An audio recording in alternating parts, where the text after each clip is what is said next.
Hi, everyone. Welcome to another exciting episode of 50 Shades of Over 50. And I have a fabulous guest today.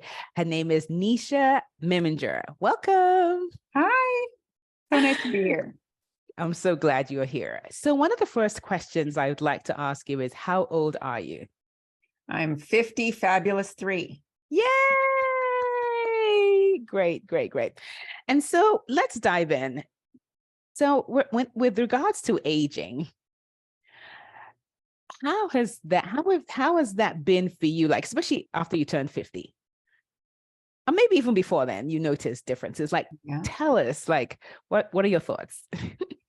Well, I don't love the term aging.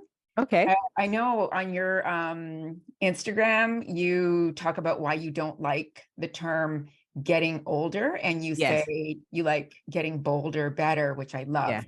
Yeah. I also don't love the term aging because I feel like it's only applied to people once you get to a certain age. No one says that, that a 5-year-old is aging Hmm. until they're 10, but they are, right? All the So time, no right? one Yeah. says that teenagers are aging, but they Interesting. are. Yeah, Yeah. that And is so true. so I feel like it's a term that has a lot of connotations to it. The Hmm. minute you say aging, people start to imagine deterioration. They Mm, start to imagine slowing down. They start to imagine losing value in society. And I don't, I think that's really problematic. right. I feel like that's very specifically a Western lens, Totally. and which has now kind of infiltrated globally through media. Hmm. When you don't see media images of people over, I'm going to say even like women over, I'm going to say Women, yes. 35, then it really invisibilizes us, right? Like it Right. renders us invisible. It's almost like we don't do anything at Right. value after the age of 35. So I like, I haven't found a term that feels more comfortable to me yet, Yeah. but I like the idea of becoming. We're Hmm. constantly becoming. Yeah. We're constantly growing into Mm, ourselves, a truer, more authentic version of ourselves. right. Every woman I've met who is in her 60s, 70s, 80s is vivacious, is living life, in a way that she has always wanted to, but maybe wasn't allowed to, or maybe didn't give Right. herself permission Mission to, to. or, had lots of restrictions around. So I like the idea of becoming more authentically you. We're always becoming, excuse me, like even as a teenager or a young person, you're becoming more and more of who you are. You're learning about who you are. Mm, Who am I? Who am I in yeah. relation to this world? Who am I, in relation to my family, my community, my friends, my romantic partners, right? Yeah. And that's how we learn about who we are. True. And so I feel like it's a metamorphosis. It's, Oh, what yeah. caterpillars do. It's what Right. we do as women. We grow more deeply into ourselves. Mm, yeah. I definitely agree with you. And you're right. Some of these terms that we use, because I remember I had a conversation with my mom the other day, maybe about a couple of months ago, and she's like, "Oh, you're getting older." I'm like, "Yeah, everyone gets older." I'm like, "Babies get older." It's I'm not a like, shock. Yeah. I know. I'm like, come on, mom. Everyone gets older. But you're right. Certain terms we want to categorize, and that's the whole reason why we're having conversations like this, so that we can start to change those stereotypes that are ingrained in us that don't have to be that way. Like, okay, yeah, you're 50, you're 60, 70, and Right. Yeah, absolutely. I love that you're doing this. so it's like those are the conversations we need to have. And it's just so interesting how. And this is like across the board. I don't care if you're in Hollywood or you're home somewhere. It's like it applies to all of us. Like, look at the images being shown on TV. It's like as women get older, it's like their roles diminish. Like, but we're still doing these amazing things. And unfortunately, what's happening though, there are women that end up believing that. and they take that as their role, like, oh no, they're no longer relevant, they no longer have anything else to offer. And this is a time that we really should be, I mean, think about the wisdom and experience that we've gained to this point, and now you want to kind of, stay in the background. I'm like, no, there's still more. Yeah. Lots more. So for you, in terms of work and things like that, how has that shown up for you? In terms of work, I'm in a field where actually, because it's not appearance-based, it's less, the age factor actually, as you get older, you accumulate experience, you accumulate publications. So I'm a professor and I'm an author. Okay. So, people historically haven't really been locked out of these fields related to age. However, having said that, as we move more and more into a more visible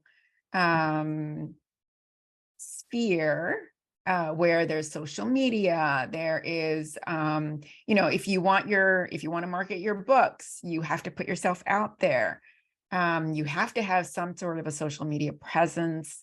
There has to be some sort of a platform.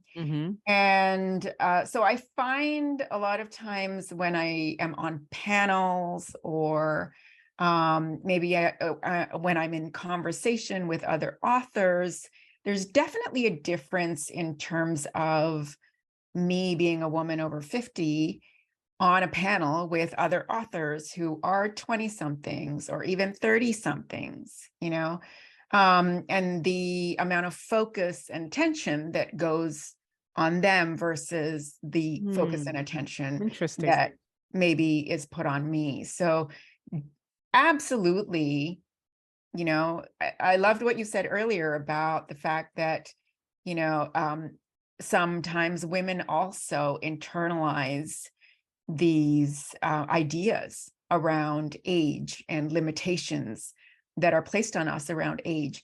And so I like to always classify that.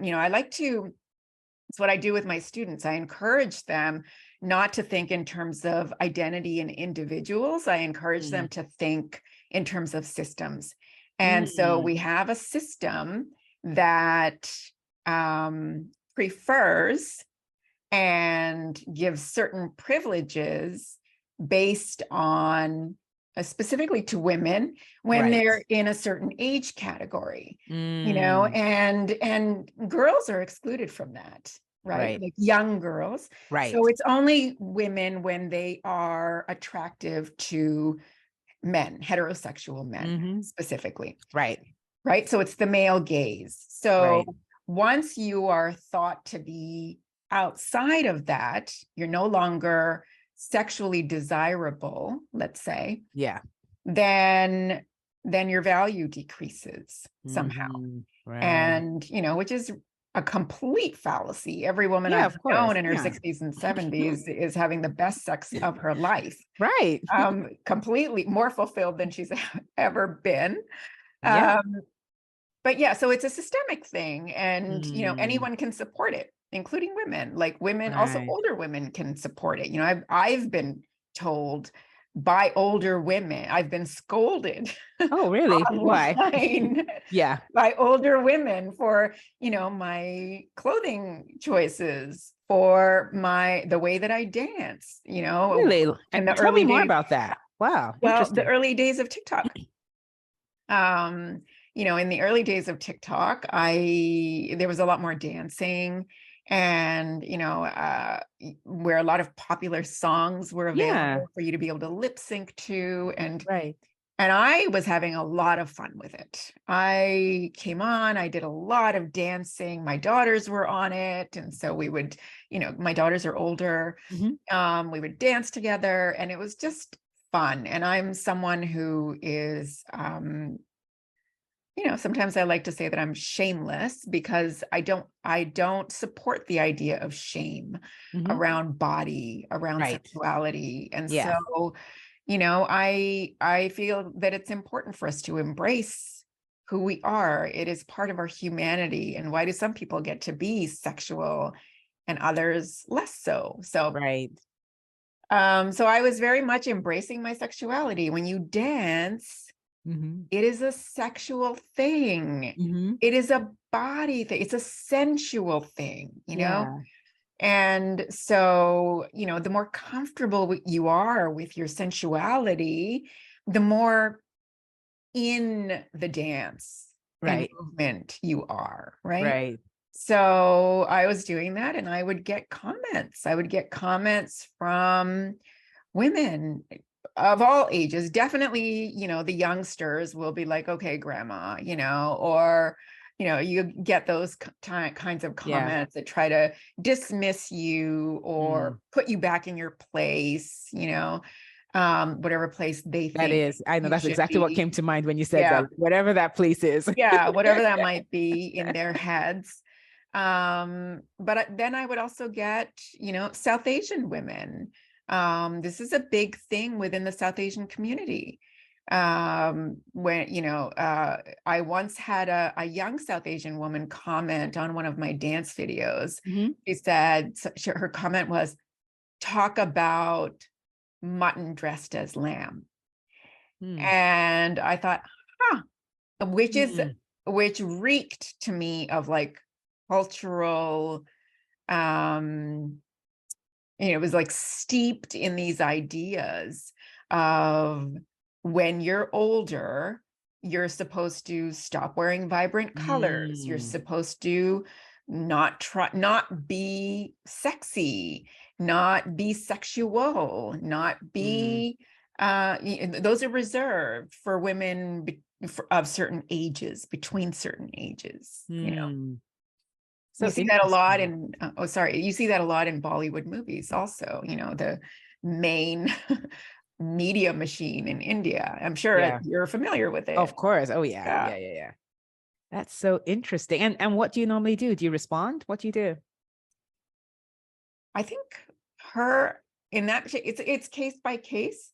I will always go and look at the profile of the person who commented, because Yeah. sometimes they have 0 posts and 0 followers, and then I don't give it any Yeah. credence because it could be a bot, it could, but when Yeah. it's someone who actually has an account and a platform and followers, then I might engage because I feel like they have influence. Yeah. And so sometimes when I feel like it might be fruitful to engage, I will.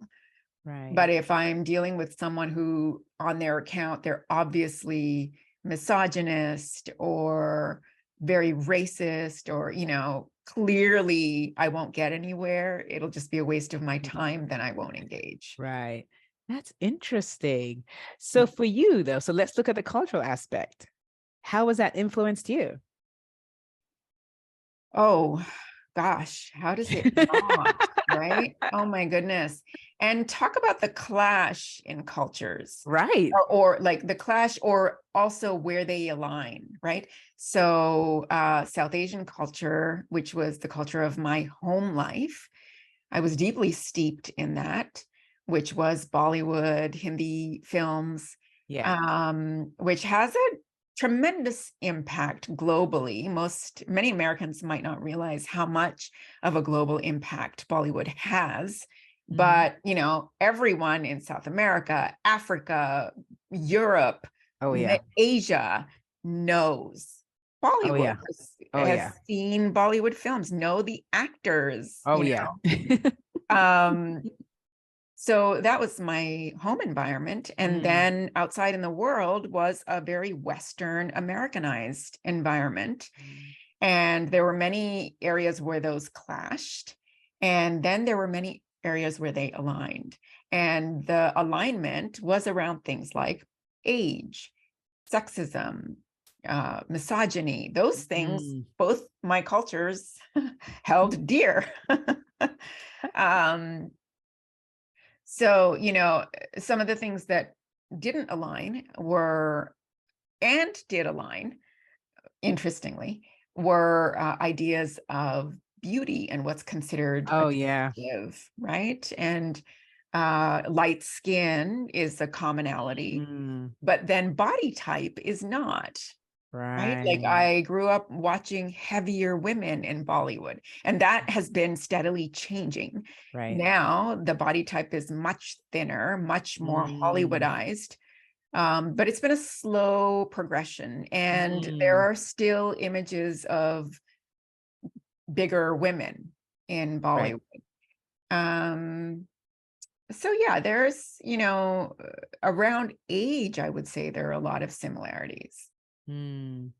Yeah, and I agree with you with regards to the culture because I'm originally from Nigeria, so I see that. But what is interesting, I still see, and even though with the age, because people will say things like, well, but in your culture, at least they, kind of, they respect the elders. I'm like, yeah, but guess what though? We still don't see them we don't see them on TV. We don't see them in ads. So it's still an issue where, okay, yeah, you respect them, but you don't see them in Yeah, places. absolutely.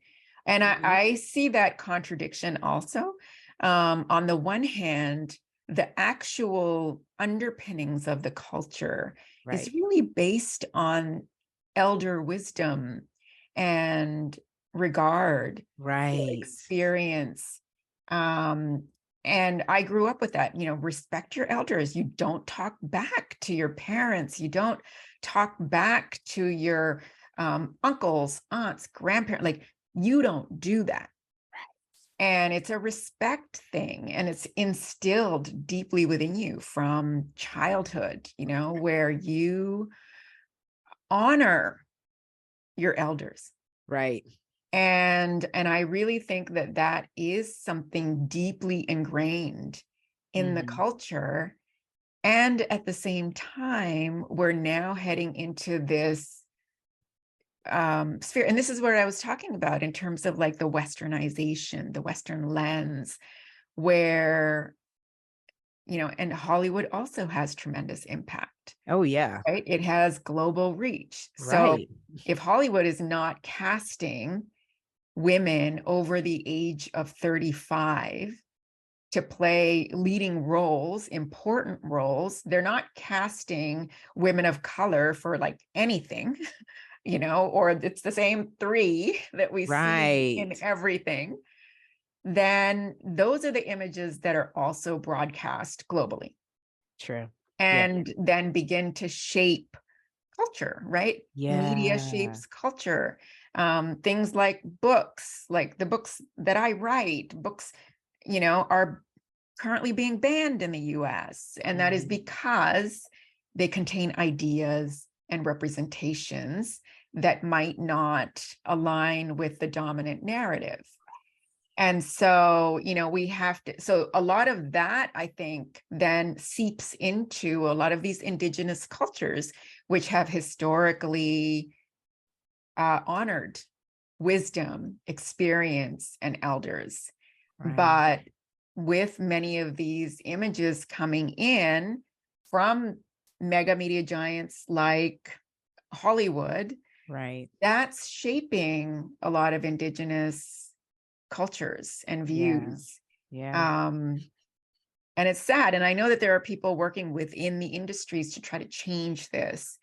You know, I saw on Netflix, Gina Davis has a documentary about women in Hollywood, and she's done a lot of work to try to change Right. things. But it has to be people who have that kind of platform, who are able to give voice, like what you're doing, Yeah. like trying Yeah. to get diverse voices, trying to get, and I would say not just diverse, but the most silenced voices, the voices that you don't hear from because they're not given the mic. Right. Exactly. Yeah. Yeah. And you're right. That's why I'm doing this work because yeah, the Gina Davises of the world can do theirs, but we can also, in our own way, do what we need to do because we can influence. Because this is the thing, when we make changes in our own lives, when it comes to getting older, we're also sharing with the younger generation what it looks like when you get older and the opportunities available to you, because how we think about aging is how we're going to experience it. Like we get to redefine it however we want, because our grandparents and mothers, theirs was different, and so we get to redefine it as opposed to just sitting down and just accepting whatever the media just portrays, because we can really decide on our own that we're not going to accept that. Absolutely. Yeah. It's the work that I do around my books. Yeah. It's everything that I do on social media. It's always about trying to uplift voices of marginalized peoples, Right. also trying to be aware of where I have privileges, where I can offer a Yes. platform, where Yeah. I can be a voice for people who are not past the mic. And it's a constant, for me anyway. It's something that I want to always be aware of. It's something that I always want to make sure is on my radar, because the work is, at least in my lifetime, is not going to end. Right. And I'm looking at my daughters. I want them to feel hopeful about becoming older women. And they are. I mean, it's Mhm. incredible, it's an interesting sort of clash that I see with the young people, Mhm. where I see them, they're being marketed to aggressively by anti-aging Yeah, companies. I know. Like even You that know, word. Oh, but anyway. right, right. How can you be anti-age? It's not That possible. that I know. It's astonishing. Um, so I see some of the marketing that is just incredible, targeting young women at the ages of like 18 and 19 Yes. to start now to prevent this thing, this apocalypse that is heading toward them. I just thought, wow. So there's that. And then at the same time, at least some of the young women that I know, my daughters, are starting to see more and more women over the age of 50 being these radical, Right. powerful forces. Mm-hmm. And so it's this strange thing that they're holding at the same time, Right. And so I feel like, okay, fine, they're being marketed to with these anti-aging nonsense, but they're also getting these incredible representations. And representation matters. Yes, it does. Yes, it does. And that is so true though, because yeah, they are straddling both. They're like, okay, on one hand, I see this, on the other hand, I see this. And, I guess they'll get to decide, which one they want to really absorb as truth, you know, but they see both. You're right. They definitely see both. So I want to move on to um your look. So for you, like your hair color, how was that? Because I think you talked about that on TikTok. I did. So tell us more about that. Yeah. Okay. So my hair is a big deal. And I know that we hear about this a lot from the Black community, Mm-hmm. African American women, Yes. Black women, and Yes. like a hair, natural hair, has been like um restricted, confined. In some places, there's been legislation that has kind of made it almost illegal for young Black women and girls to like just be who they are, just to exist. naturally as they, were born. Mm-hmm. And so I have that sort of experience resonates deeply for me because I am Sikh. And as a Sikh woman, I was, as a child, forbidden from cutting my hair. And so there was a lot of emphasis placed on my hair. Okay. And I don't know, there may be some Sikh women watching Yeah. this, Mm-hmm. and you may also have had a similar experience. And in my house, I know in some homes, that was not even an issue because everyone kept their hair long, Okay. Yeah. So everyone was either wearing a turban, or there was conversations in the home of pride around this crown and the Sikh identity. Yeah. And in my family, that wasn't the case. My dad and my uncles cut their hair, and my brother was allowed to cut his hair, but I was not. And my mother was not. And so very early, I saw this very clear demarcation between what women could do, women and girls could do, and what men and boys could do. Interesting. And then the sort of justification of that. This was in Canada during a time where there was tremendous backlash against newly arrived South Asian immigrants. And so there was a lot of violence, right? Sikh people are very visible because of the turban, the beard, the men, and the women with the clothing.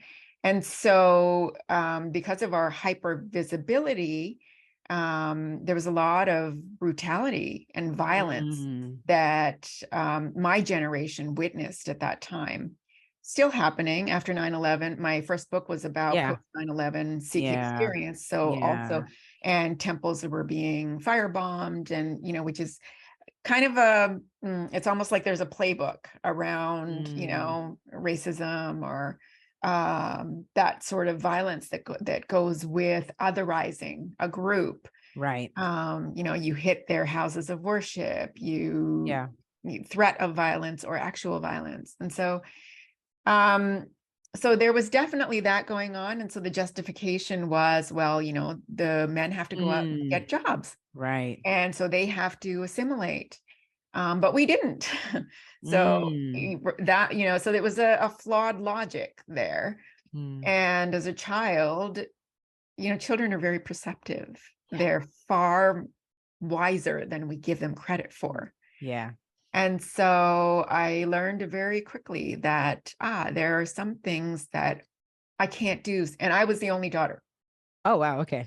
And so I knew what the reason was, and my mom. So my mom and I couldn't, but you all can. So, so my hair started to become the site of my resistance and my fight for autonomy, for bodily autonomy. It became about, wait, why do you get to decide what you can do with your body, but I can't? And the control I was experiencing was intense. I was surrounded by men. I had a brother, and my dad had 3 brothers. My mom had 2 brothers. There were no other females around. So it was this kind of way of having to find paths of resistance that were still safe for me, right? Yeah. And so when it translates into now, like I want to be able to exist exactly as I am. I want to, and that segues perfectly into aging, like I don't like aging, but becoming more of myself. It's authenticity. It's who I truly, the truth of who I am. And I want to be able to exist without having to hide anything. The minute you start hiding something, shame sets in. And as I said earlier, I am not a shameful person. I don't ascribe to that. Right. And so I watched my mother hide so much of herself and who she was. And I saw how deeply damaging and harmful that can be to accepting yourself, to loving yourself. So my hair and allowing it to be gray, and my skin and allowing it to be natural are important to me.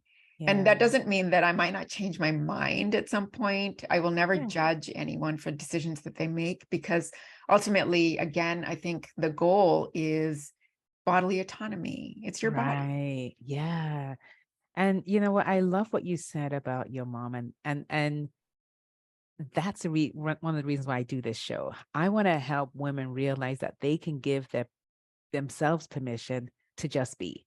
Because it really, I'm telling you, it gives me heartbreak when I see the number of women who are struggling just to be who they want to be. Like they are exhausted from fitting into, in other words, they've morphed themselves into these different boxes of expectations placed by other people. Yeah. And, I really believe when you get to 50 and over, first of all, it's a blessing for you to get to this age. And then to still feel you have this burden of still being able to fix into these different boxes that are placed by people who, I mean, like, this is your time to just be. And it's like it's freeing when you decide to do, and don't get me, there'll still be challenges, but there's a freedom that comes with allowing yourself to be. That's your right to be whoever you want to be, whatever that means to you. It's your right. Yeah, absolutely. And like, I don't know what your viewers sort of spiritual views or backgrounds are, but when I look out at the world, I see tremendous diversity. I see so many different kinds of trees and flowers and insects and animals, and that is what spirit intends, for there to be difference and variety and this the strength and power of diversity. And so, I feel like each one of us is meant to come here and sing our own unique song, our own special, never heard before, never will be heard again too. Yes. Yeah. So, I definitely agree with that. So true. Yeah. I love that. Yeah. Whew. That was, that is so true. That I believe that. Yeah. So there's as many ways of being, so I'm 53, as many ways of being 53 as there are 53-year-olds. Exactly. There isn't a one size fits all for women 50, whatever age you are. There isn't a one size fits all. Yeah. You get to be. Yeah, absolutely. And it's a magical time, it's a magical time because so many women, when they reach this part of their lives, they're done with the bullshit. Sorry, I don't know if I can. That's fine. You're good. You can. I That's don't, but I allow my viewers to be. But this is all about being whoever you want to be. Right. That's like so many women I know at this stage in their lives, they are either divorced or they've been married several times, or they've been married long enough that they know, what they don't have time for. And, and and many women are in their second or third careers. Many are trying something new for the first time. I know a woman who started pole dancing, I'm like, yay. So, it's things like that may be terrifying, but also are yielding these magical results. I started a Substack, and that, I know, thank you. And a lot of it is because earlier in my life and career, I was trying to fit those boxes. I thought the way to be successful was from watching everything that I saw around me, that I couldn't create my own idea of success. That, it took this long for me to understand that my source of income wasn't my job or my boss or my partner. It was the universe. And that I can tap into that, and I can use my own creativity to tap into that. And that there is a powerful force out there that we are part of, that is divine, and that that in this small bubble or box that we are shown should be our reality is not all there is. Nope, not at all. Yeah. And the books that I was writing, I love them, and I'm going to continue writing books. I always, because I love it. Yeah.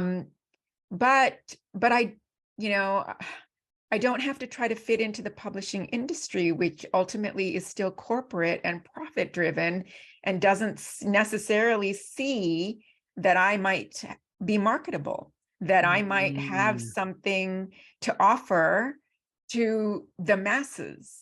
Right. They look at me. Oh, and I guess this is an answer to the question you asked earlier. They might look at me and try to pigeonhole me into something they think 50-year-olds might want to read about, or, meanwhile, on Instagram here is a South Asian woman who is a sexologist, and her following is in the millions. Right. And she's well over 50. Yeah. Proudly sports her gray hair. It tries to maintain her natural appearance. And I'm not saying that that's better or worse, but she does. And no one would have given her a book deal. Right. This is what I'm saying. So, you get to this place in life where you realize, your views are limited. What I can do is not. Right. And you start operating from that place. Oh, it's powerful. Yeah. You start creating your own reality. Yes. Yeah. Yeah. And this kind of ties into my concept of aging boldly. Yes. Because I really love that whole concept, because it allows you to decide, okay, you know what? I am going to, just kind of approach this new chapter with, curiosity, confidence, and just being able to explore and try new things. Like, why not? Why not do it? Absolutely. Before we go, I'd like you to tell us about your books and where we can find them. So, yes. Yeah, absolutely. So my books, you can check out my website. Sorry, I just plugged my computer in. My website is neeshameminger.com. I'm not going to put that in the show notes. So, yeah. Oh, you are? I will. I'll put the website. Yeah. Okay. Yeah. So they can check out my work on neeshameminger.com. They can also check out my Substack, and I would really love if people could consider being paid subscribers.